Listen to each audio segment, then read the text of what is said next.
कार्यक्रम के स्वरूप के बारे में यह था कि चूंकि मैं वापस हो रहा हूं यहां से, इसलिए सोशल मीडिया के कुछ लोग हमसे मिलेंगे, लेकिन यहां तो बदला हुआ स्वरूप मैं देख रहा हूं। यह तो ठीक ठाक आप लोगों ने एक पब्लिक मीटिंग यहां कर दी, और इस पब्लिक मीटिंग को देखने के बाद मुझे अब पक्का विश्वास हो गया है कि आप लोगों ने परमेश्वर लाल सैनी को आप भारत की संसद में भेजने का मन बना लिया है।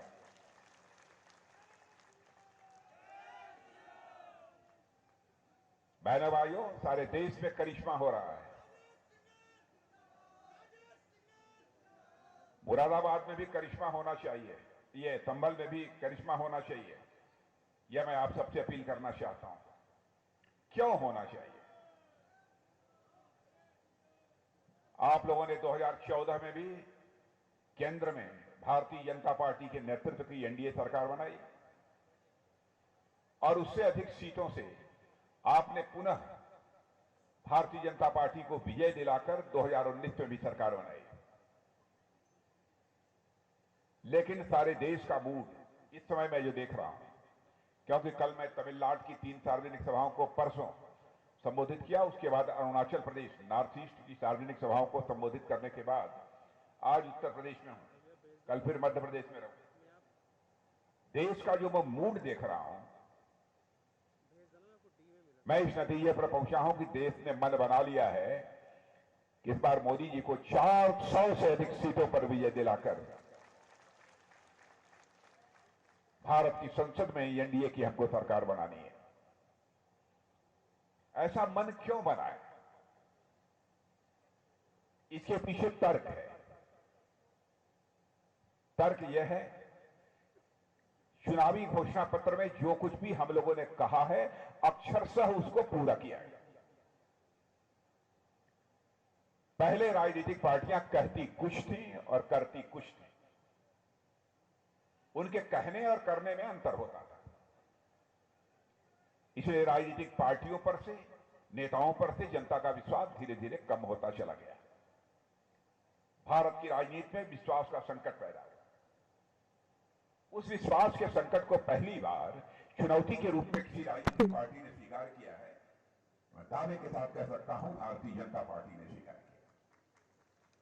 कोई मां का लाल यह बता दे कि आपने यह कहा था, नहीं किया। मैं प्रेस के दोस्तों से भी कहना चाहता हूं, कहीं कोई बात आपको लगती हो कि घोषणा पत्र में हमने कहा था, न किया, मैं उन लोगों की बात नहीं करता। हमारे नीचे कार्यकर्ता कुछ कह दें, औपचारिक की सामर्थ्य नहीं है, नहीं हो पाया। मैं पार्टी की बात कर रहा हूं। पहली बार भैया मैं राष्ट्रीय अध्यक्ष था, तब भी 2019 में भी और 2024 में भी मोदी जी ने कहा कि नहीं, चुनावी घोषणा पत्र जो बनेगा उसकी अध्यक्षता राजनाथ सिंह जी करेंगे, क्योंकि चीजों को नाप तोल कर हम लोग घोषणा पत्र में डालते हैं। हमारे प्रधानमंत्री को इसकी बहुत चिंता रहती है। जो भी कहा हम लोगों ने किया। हमने कहा धारा 370 समाप्त करेंगे जम्मू कश्मीर का, तो चुटकी बजाकर धारा 370 समाप्त करेंगे। भाई, हिंदुस्तान के सभी राज्यों का दर्जा एक होना चाहिए, और वहां के हालात देखते हुए तो मुझे तो लगता है कहीं कश्मीर में जिस तेजी से विकास हो रहा है, विकास की राह पर कश्मीर जिस तेजी से बढ़ चला है, मुझे लगता है कुछ समय के बाद शायद पाक अधिकृत कश्मीर वाले भी यह कहने लगे कि भाई हम तो कश्मीर के साथ जाना चाहते हैं, भारत वाले कश्मीर के साथ जाना चाहते हैं, यानी भारत के साथ जाना चाहते हैं। इस प्रकार के भी हालात पैदा हो सकते हैं, कुछ भी हो सकता है। अब मैंने आपको आश्चर्य होगा कि भारत इतनी तेजी से आगे बढ़ा है। दुनिया में भारत का कद जितनी तेजी से ऊंचा हुआ है, क्या आपको आश्चर्य होगा कि अरब देश, मुस्लिम देश हैं, अरब के 5 देशों ने, उन देशों का जो सबसे बड़ा सम्मान होता है, सर्वोच्च सम्मान, उससे यदि किसी एक व्यक्ति को नवाजा है तो भारत के प्रधानमंत्री व नरेंद्र मोदी जी हैं, जिनको की सर्वोच्च सम्मान से नवाजा है। छोटी बात है। हमारे विरोध पक्ष के लोग यहां भाई हिंदू, मुसलमान, ईसाई, पारसी, यहूदी। मेरे भैया, हमारे जैसा व्यक्ति तो ये मानता है जो भी भारत का नागरिक है, चाहे हिंदू हो, मुसलमान हो, सिख हो, ईसाई हो, पारसी हो, यहूदी हो, कोई भी हो, सभी भाई भाई हैं। और इसी में सबको मिलजुल कर काम करना। नफरत फैलाने वालों की कोई जगह नहीं होनी चाहिए। हम सबको लेकर भारत को सशक्त भारत बनाना चाहते हैं।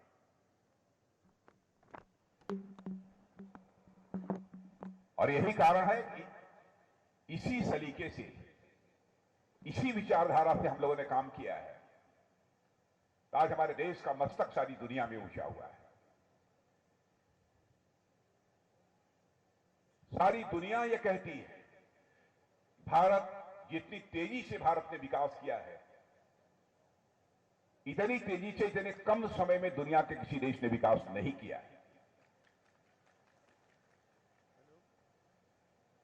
इतना ही नहीं, आप लोगों को मालूम है कि नहीं मालूम है, पढ़े लिखे लोगों को जरूर मालूम होगा। 2014 में जब हमारी सरकार बनी थी तो उस समय धन दौलत के मामले में, धन दौलत, अर्थव्यवस्था के मामले में हमारा भारत दुनिया में 11वें स्थान पर था। इसीलिए लोग भारत को गरीब भारत कहते थे। अब कमाल हो गया है, 2 साल पहले ही जो भारत धन दौलत के मामले में, अर्थव्यवस्था के आकार के मामले में दुनिया में 11वें स्थान पर था, वो जंप लेकर आज 5वें स्थान पर आ गया है। और मैं नहीं, बड़े बड़े अर्थशास्त्री, बड़ी बड़ी वित्तीय संस्थाएं, जिन्हें अंग्रेजी में फाइनेंशियल फर्म्स कहते हैं, उन्होंने भी कहा, उन्होंने कहा कि नहीं भाई, अब तो देखते हुए जिस तरीके से भारत आगे बढ़ रहा है, अब लगता है कि 2027 आते आते भारत दुनिया की टॉप 3 कंट्रीज में आकर खड़ा हो जाएगा।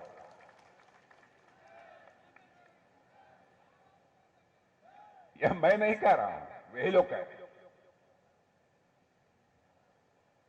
यही कारण है कि भारत की प्रतिष्ठा दुनिया के दूसरे देशों में तेजी के साथ बढ़ी है। हम जो कहते हैं वह करते हैं, यही हमारी सबसे बड़ी पूंजी है। अब जैसे कभी कभी हम लोगों पर आरोप लगाते हैं लोग कि साहब आप फला के लिए करते हैं, फला के लिए नहीं करते हैं, लेकिन छिप कर आरोप लगाते हैं। सामने आरोप नहीं लगा सकते। झूठ लंबे समय तक जिंदा नहीं रह सकता। यदि मुफ्त राशन इस देश के 80 करोड़ लोगों को मुहैया कराया जा रहा है, तो क्या किसी एक जाति के लोगों को मुहैया कराया जा रहा है? क्या एक धर्म के लोगों को मुहैया कराया जा रहा है?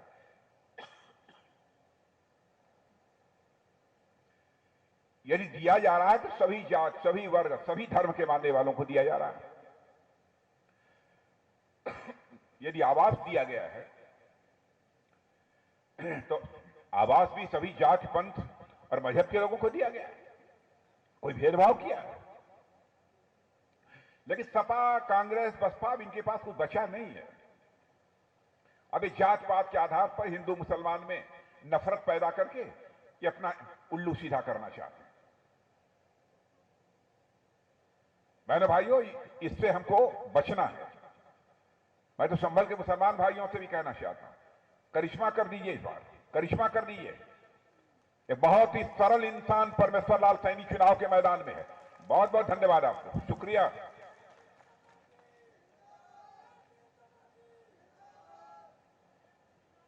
और मैं बतला दूं, इस बार पहले से भी कहीं बहुत अधिक ईश्वर का भी हमको समर्थन प्राप्त हो रहा है। उनका दोष मैं नहीं मानता, उनके अंदर गलतफहमी पैदा करने की कुछ लोगों ने कोशिश की और वो गलतफहमी धीरे धीरे दूर हो रही है। अब जैसे शौचालय बन रहे हैं तो हिंदू के घर में भी, मुसलमान के घर में भी, ईसाई के घर में भी, यहूदी के घर में, सबके घर में नल से यदि पानी पहुंच रहा है तो सबके घर में पहुंच रहा है। किसानों में, चाहे वो कोई किसी भी जात या किसी पंथ का क्यों ना हो, 6,000 रुपया प्रधानमंत्री किसान सम्मान निधि के अंतर्गत सबको मिल रही। अब हमारे प्रधानमंत्री ने हार्ट में जब नली ब्लॉक कर जाती थी तो जानते हैं उसको इधर उधर काट पीट के उसमें स्टंट लगाना पड़ता था।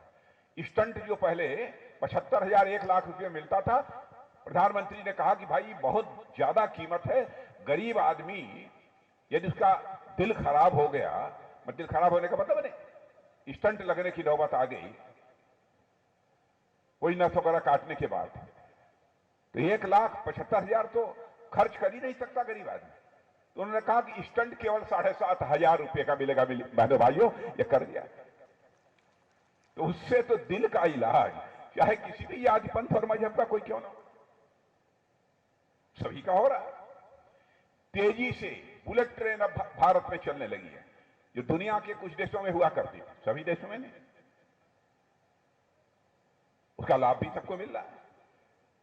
पहले सड़कें भारत में 7-8 किलोमीटर हाईवे प्रतिदिन बनते थे, आज सुनेंगे आज 38-39 किलोमीटर हाईवे भारत में प्रतिदिन बन रहे हैं। बहनों भाइयों, यह है हमारे मोदी जी की सरकार।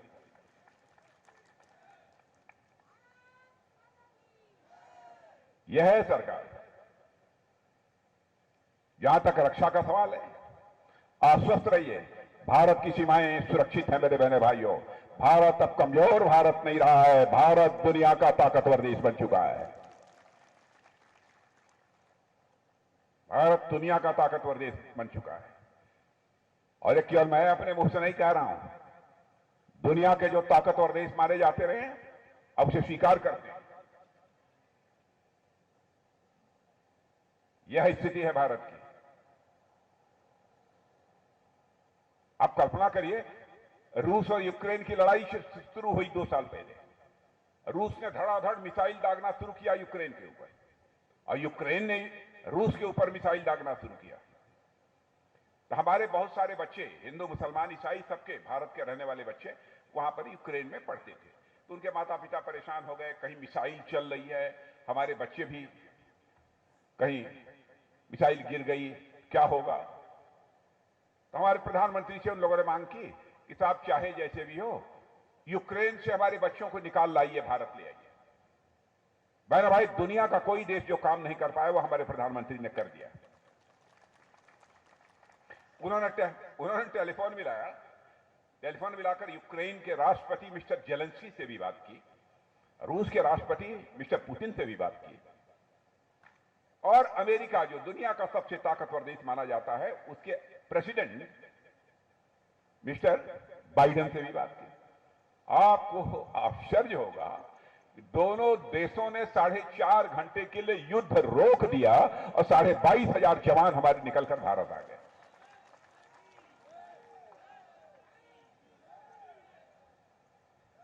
क्या हो गया है सपा कांग्रेस को? इन लोगों ने भारत की स्थिति क्या बना रखी थी, आज भारत की स्थिति क्या है? बहनों भाइयों, सब सारे सवाल हैं किन पर आपको विचार करना पड़ेगा। अरे हमारी कोई बात गलत होगी तो अखबार वाले तो लिख ही देंगे ना कि राजनाथ सिंह आए झूठ बोल कर गए। इतना पक्का मान लेना, हम चुनाव जीते अथवा हारे, मैं आपकी आंखों में धूल झोंक कर राजनीति नहीं करूंगा। राजनीति करूंगा तो आपकी आंखों में आंख डालकर राजनीति करूंगा।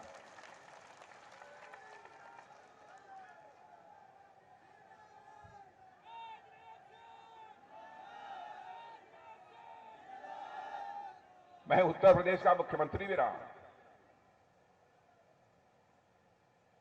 उस रूप में भी लोगों ने देखा है।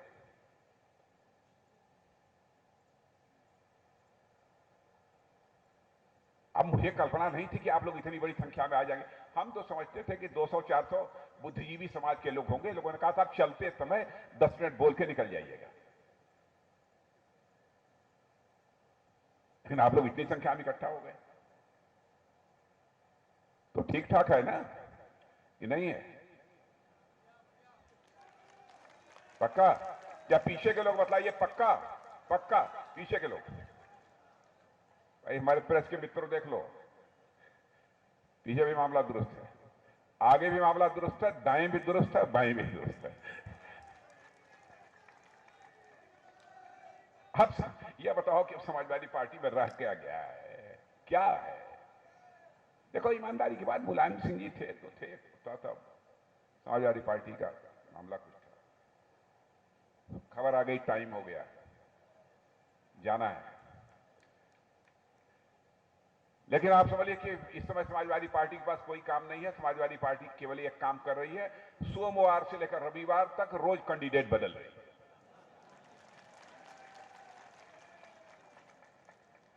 ये सच्चाई है कि नहीं?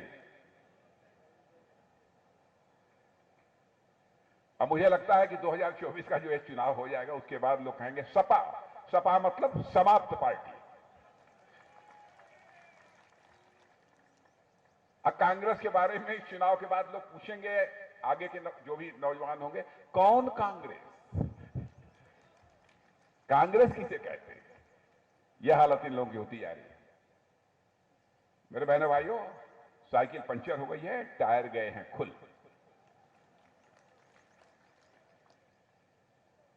पंजाबी लटक कर गया है झूल। अब देश में खिलेगा केवल कमल का फूल।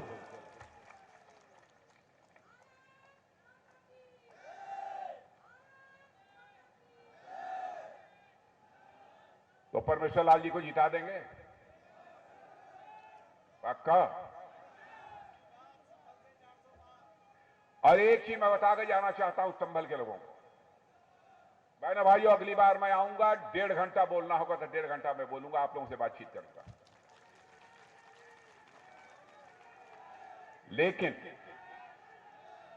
लेकिन मैं यहां एक वर्ग से नहीं, सब हिंदू मुस्लिम सभी भाइयों से, संभल से भाईचारे का संदेश सारे देश को जाना चाहिए मेरे बहनों भाई।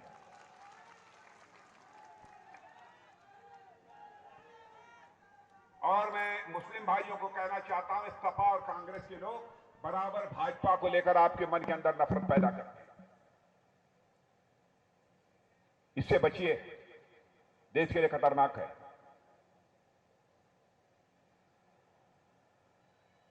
उन्हें जिताइए, भारी मतों से भेजिए, बताइए गरीबी दूर हुई है।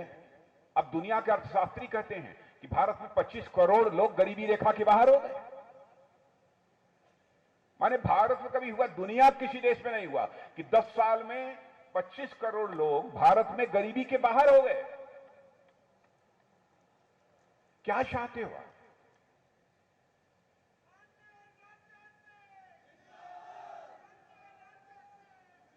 यहां लोग लड़ रहे हैं, अरब देश हमारे प्रधानमंत्री को अपना सर्वोच्च सम्मान दे रहे हैं। क्या हो रहा है?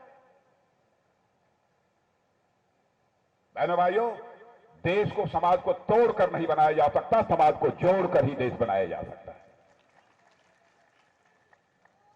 आप लोग आगे बढ़िए और हमारे परमेश्वर लाल जी को भारी मतों से जिताइए।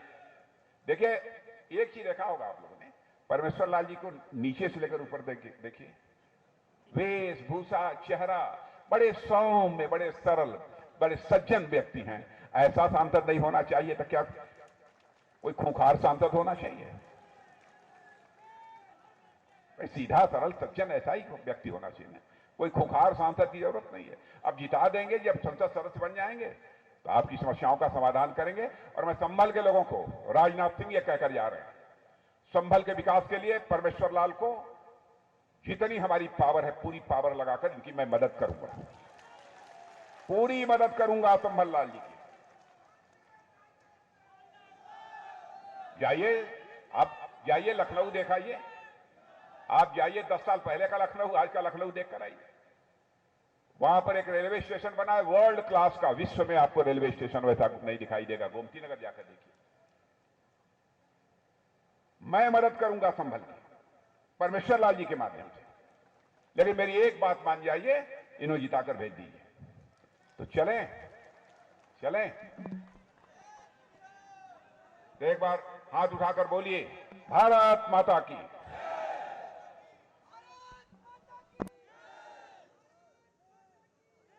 बहुत बहुत धन्यवाद माननीय रक्षा मंत्री जी, बहुत बहुत धन्यवाद। हम आश्वासन दिलाते हैं संबल लोकसभा को इस बार जिताएंगे। भारत माता की। मैं आभार, माननीय रक्षा मंत्री जी का मैं बहुत बहुत आभार व्यक्त करता हूं कि हमारे इस छोटे से कार्यक्रम